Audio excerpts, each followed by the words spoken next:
Prelúdio.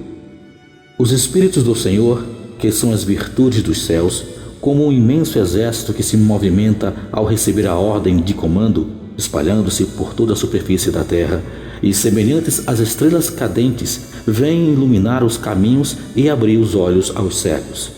Eu vos digo em verdade que são chegados os tempos em que todas as coisas devem ser restabelecidas em seu verdadeiro sentido, para dissipar as trevas, confundir os orgulhosos e glorificar os justos. As grandes vozes do céu ressoam como o som da trombeta, e os cânticos dos anjos se lhes associam. Homens, nós vos convidamos a participar do divino concerto. Que vossas mãos tomem a lira, que vossas vozes se unam e no hino sagrado se façam escutar e vibrar de um lado a outro do universo. Homens, irmãos a quem amamos, estamos juntos de vós. Amai-vos também uns aos outros e dizei, do fundo de vosso coração, fazendo a vontade do Pai que está no céu, Senhor, Senhor, e podereis entrar no reino dos céus. O Espírito de verdade.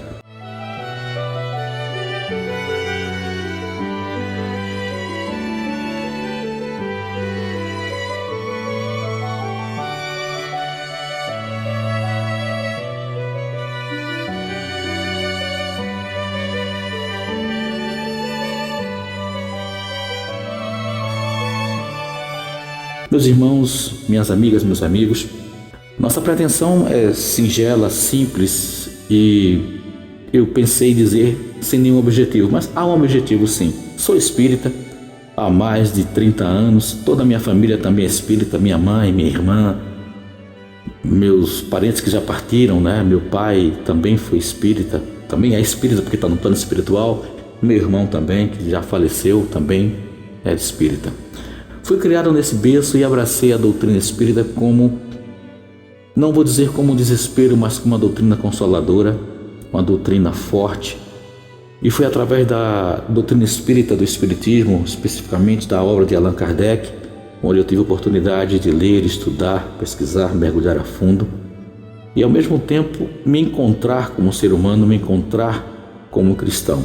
Não sou perfeito, tenho muitos defeitos, continuo tendo esses defeitos ainda, pois preciso me corrigir. Então agora, talvez não, com certeza intuído pela espiritualidade, eu resolvi fazer a gravação do Evangelho segundo o Espiritismo. Não sei quanto tempo eu vou levar fazendo essa gravação do Evangelho na íntegra. Em sequência, vamos fazer também a gravação do Livro dos Espíritos. Agradeço desde já a você, minha irmã, meu irmão, minha amiga, meu amigo, que é admirador da doutrina, que possa compartilhar o nosso vídeo, a nossa gravação. Se inscreva no nosso canal, ative aí o sininho para você receber as notificações de quando estiver no ar as gravações pertinentes à leitura do Evangelho segundo o Espiritismo. Não temos pretensão nenhuma, não queremos conquistar pontos nem nada disso.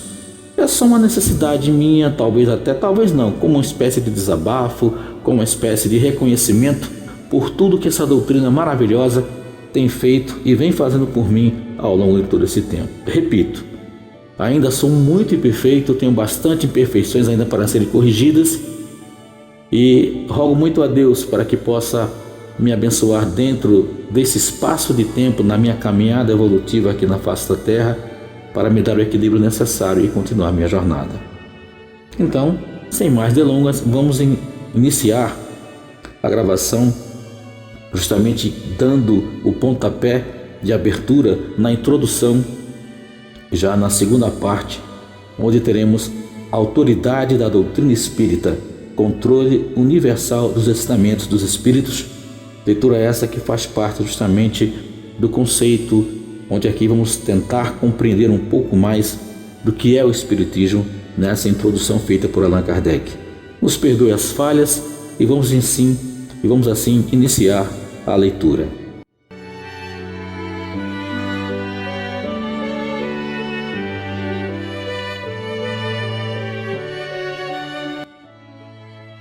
Capítulo 2 da introdução do Evangelho segundo o Espiritismo, autoridade da doutrina espírita, controle universal dos ensinamentos dos espíritos.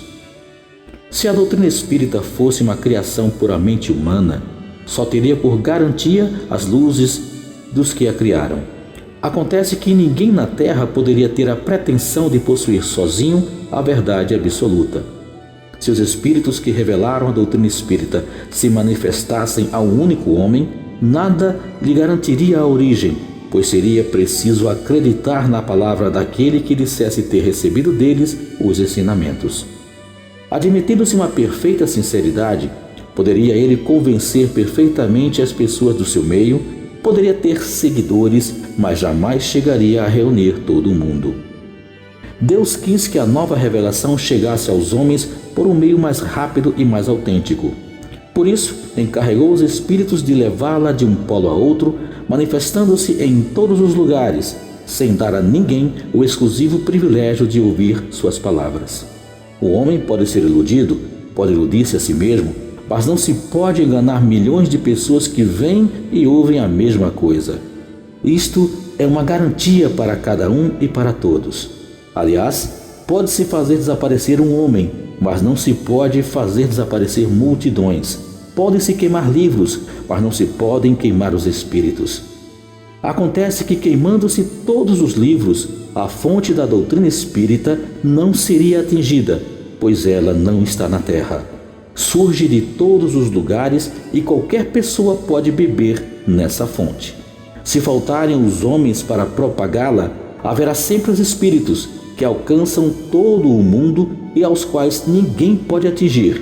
E em vista disso, os próprios espíritos fazem a propagação do espiritismo com a ajuda de incontáveis médios que surgem de todos os lados.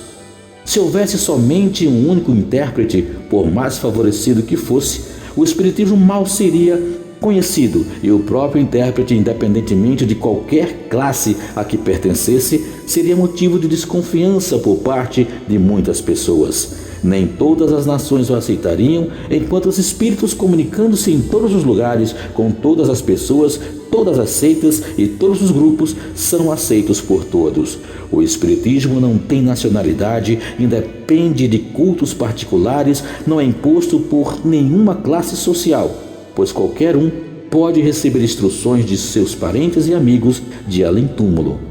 Era preciso que assim fosse, para que todos os homens se sentissem convocados à fraternidade. Se não fosse posto sobre um terreno neutro, ele teria alimentado as desavenças ao invés de abrandá-las. Na universalidade dos ensinamentos dos espíritos está a força do espiritismo e também a causa de sua tão rápida propagação.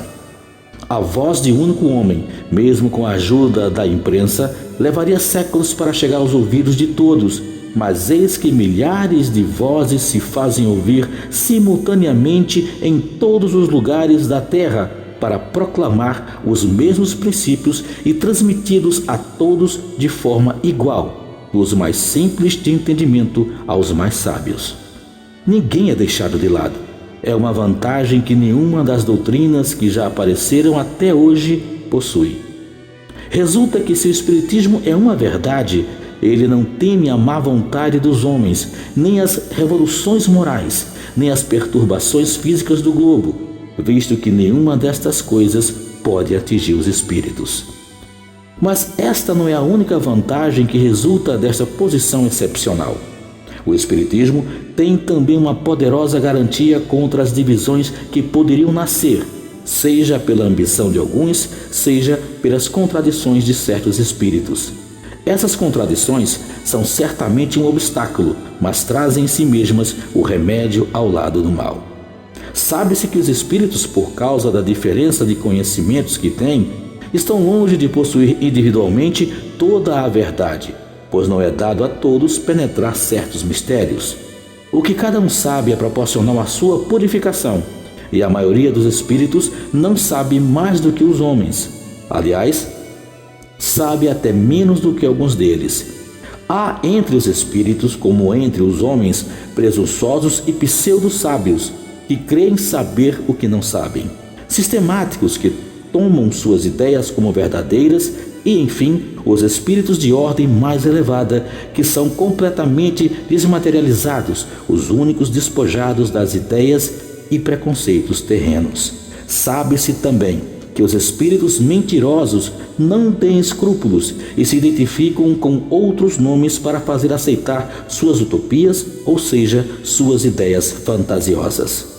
É fundamental considerar que para tudo que está fora do ensinamento exclusivamente moral, as revelações que cada um pode obter terão um caráter pessoal sem garantia de autenticidade e devem ser consideradas como opiniões exclusivamente pessoais deste ou daquele espírito, e que seria imprudente aceitá-las e propagá-las levianamente como verdades absolutas. O primeiro exame ao qual é preciso submeter, sem exceção, tudo o que vem dos espíritos é, sem dúvida, o da razão. Portanto, toda a teoria que contraria o bom senso, a rigorosa lógica e os dados positivos que já possuímos deve ser rejeitada, mesmo que esteja assinada por qualquer nome respeitável. Mas, em muitos casos, este exame ficará incompleto em virtude da insuficiência de conhecimento de algumas pessoas e da tendência de muitos em considerar sua própria opinião como único árbitro da verdade. Nesta situação, como procedem os homens que não confiam de forma total neles mesmos? Levam em consideração a opinião da grande maioria, tomando-a como guia. É dessa maneira que devemos proceder em relação ao que dizem os espíritos, já que eles mesmos nos fornecem os meios desse controle. A concordância do ensinamento dos espíritos é, portanto, o melhor de todos os controles, mas ainda é preciso que ocorra em certas condições. A menos segura de todas é quando um único médium pergunta a muitos espíritos sobre algo duvidoso. É evidente que se ele está sob domínio de uma obsessão, ou se ele está em sintonia com o espírito mistificador, esse espírito pode lhe dizer a mesma coisa sob nomes diferentes. Não há também uma garantia suficiente na concordância que se pode obter pelos médiuns de um único centro, pois podem estar todos sob a influência de mistificadores. A única garantia séria do ensinamento dos espíritos está na concordância que exista entre as revelações feitas espontaneamente, servindo-se de um grande número de médiuns estranhos uns aos outros e em diversos lugares.